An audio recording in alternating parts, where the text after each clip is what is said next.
Good evening and welcome to the national news broadcast on ChannelEye. We are ready to bring you the last bulletin for this year on ChannelEye. I'm Natalia Viruvadana. And I am Dishan Virakone, and we start off by taking a look at your headlines for tonight. Tax on imported potatoes and big onions reduced by 30 rupees. Energy Minister says Trincomalee oil tank farm, which was under the administration of India, has been taken back under the Sri Lanka government's rule. Sri Lankans are preparing to welcome the new year with the hope of overcoming challenges. National television will bring entertainment for the first time from Kalyani Golden Gate tonight. Another 41 Omicron infected persons have been found. And on the top story for tonight, the tax on 1 kilogram of imported potatoes and big onions has been reduced by 30 rupees. The Finance Ministry said it will come to effect from midnight today. The Finance Ministry said that the tax was reduced to provide relief to the people by reducing prevailing prices in the market. The Gazette notification was issued today. It has been issued on the advice of the President and with the approval of the Finance Minister. In the meantime, the Energy Minister Udaya Gamanpilla says that it is a historic victory for being able to take back under the Sri Lanka government rule the Trincomalee oil tank farm, which came under the Indian rule through 1987 and the 2003 agreements. Now, during a media briefing in Colombo today, he said that discussions with India to get back oil tanks to Sri Lanka were successful. Now, it was agreed to develop the Trincomalee oil tank farm with India on the 26th of July 1987. However, all 99 tanks had been given to India for 35 years on the 7th of February 2003. Minister Udaya Gamanpilla said that according to the new agreement, the Sri Lanka government will give 24 out of the 99 tanks to the Petroleum Corporation.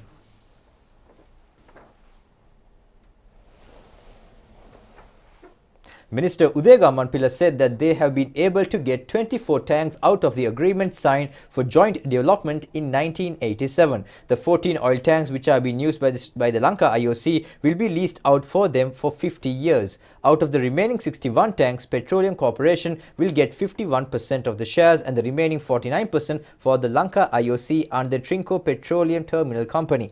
The Petroleum Corporation will get 85 out of 99 tanks. Lanka IOC will get only 14 tanks. This company is administered by the Petroleum Corporation. The company will be established as an organization which can be questioned by the COPE committee in Parliament, and the auditor will be able to audit its accounts.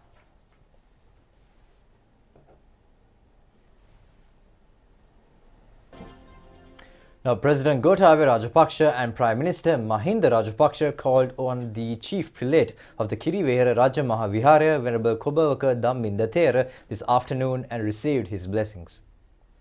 Now, the President and the Prime Minister received the blessings of the Dhamminda Thera when they went to take part in religious practices at the historic Kataragama sacred premises, wishing for the new year. The President and the Prime Minister exchanged views with the Thera. Minister Mahinda Amaravira, State Minister Shashindra Rajapaksa, Governors A.J. Muzambil, Willy Gamage and the Basnayaka Nilame of the Ruhunu Kataragama Mahadevalaya were present on this occasion.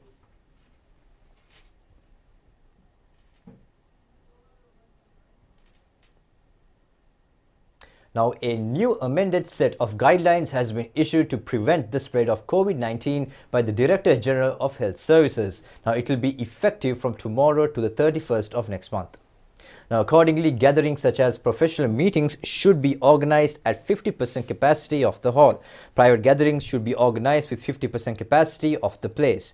The Health Ministry said that gatherings at private homes should be limited to 10 persons.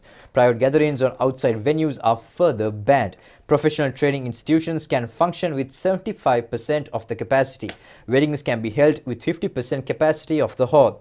A maximum of 30 persons can attend a funeral which should end within 24 hours. Tuition classes can be held from grade 5 upwards with a 50% capacity of the place. Further information can be obtained by logging into www.runews.lk website.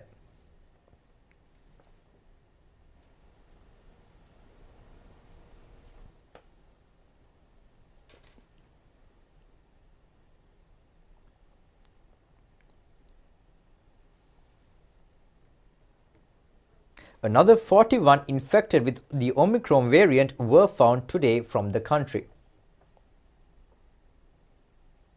Giving the booster dose for citizens about 20 years is continuing island-wide. 30,841,264 vaccine doses have been given to the people under the COVID vaccination program. 50,991,500 have been given the first dose. 30,843,044 have been given both doses. 4,006,720 have been given the booster dose. 499 COVID patients were found today. 11,772 are undergoing treatment. 181 have recovered from the virus today. 560,494 have recovered from the virus so far. Director General of Health Services confirmed today 17 COVID-related deaths which occurred yesterday. 13 out of them are 60 and above 60 years. 4 of them are between the ages of 30 and 50 years. Now, in more stories here at home, the National Dengue Eradication Unit says the number of dengue patients has increased twofold in December when compared with November. Director of the unit, Consultant Dr. Sudat Samarveera, said that if the person has fever for more than 24 hours, such a person should immediately get medical advice. Now, 4,561 dengue patients have been reported in November. It has increased to 8,740 in December. Two-thirds of the dengue patients have been reported from the Western Province. 12% out of them has been reported from the Colombo Municipal Council units. 20% of the dengue patients has been reported from the Colombo district. 24% has been reported from the Gampaha district and 10% from the Kalthara district.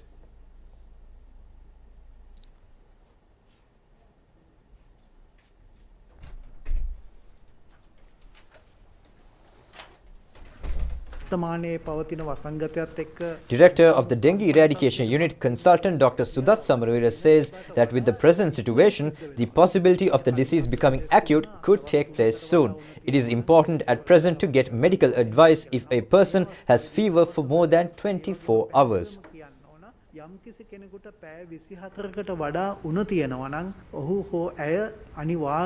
National Dengue Eradication Unit requested to clean school places before the commencement of the new term. Consultant Dr. Nimalka Pannalahetti says that mosquito bites on children can increase at the time when schools will open for the new term. Those mosquitoes are active in mornings and the afternoon. During that time, the children will be in schools.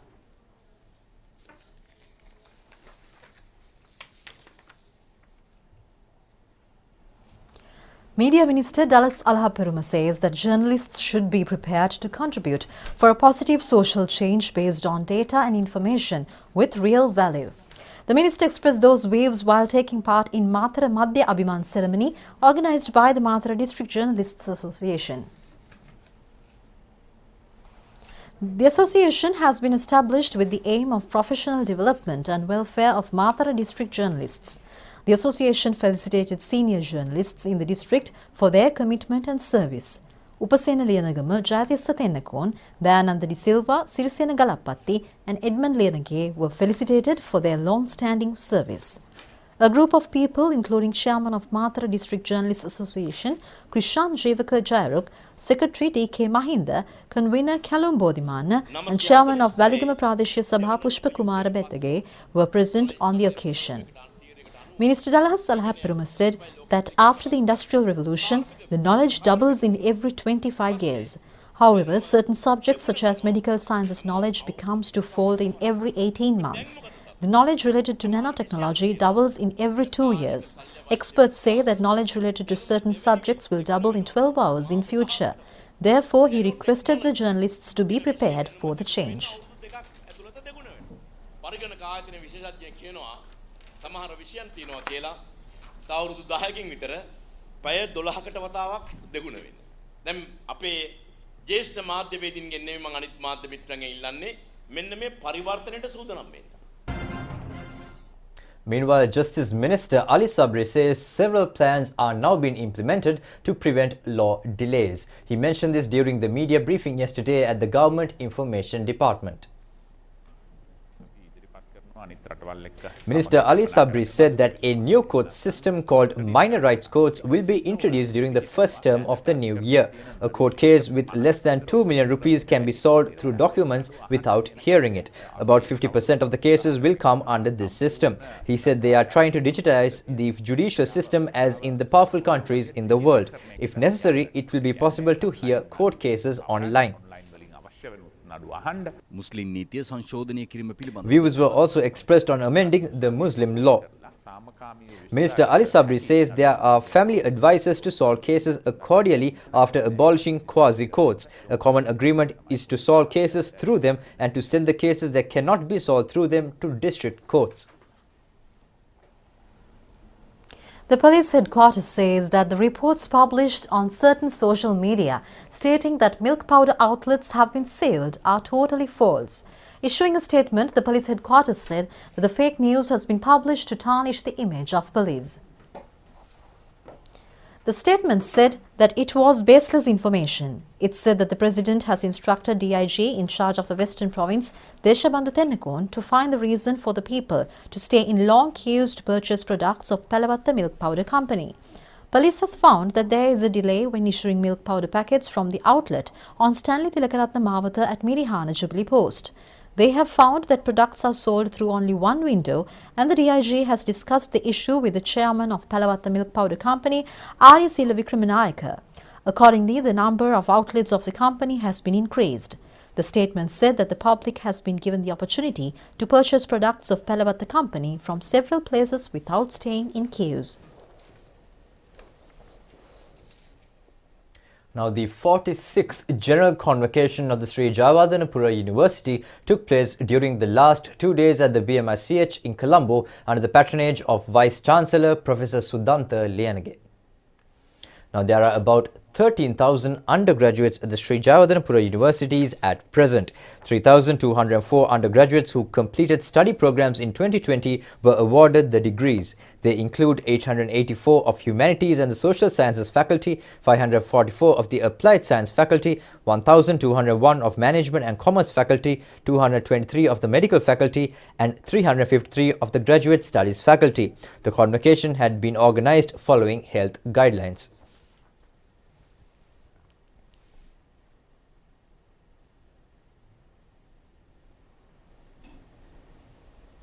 Hambantota International Port Group has provided financial assistance to minimize the human-elephant conflict in the Hambantota district.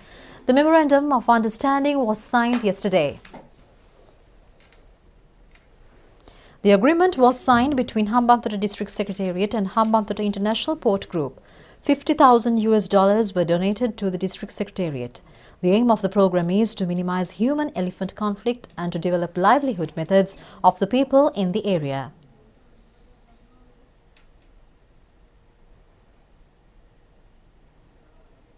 Meanwhile, the ceremony was held yesterday to introduce an electronic ring that can be worn around elephants' necks to monitor their movement. The ceremony took place at E-Gravity Solution Institute. The program is funded by the World Bank and technical knowledge of Open University officials will be used to the project. Now, the year 2022 is a year to overcome challenges. The national television is getting ready to overcome such a challenge tonight. It is preparing to provide a new entertainment experience to the people using modern technology from the new Kalani Bridge, Kalyani Golden Gate.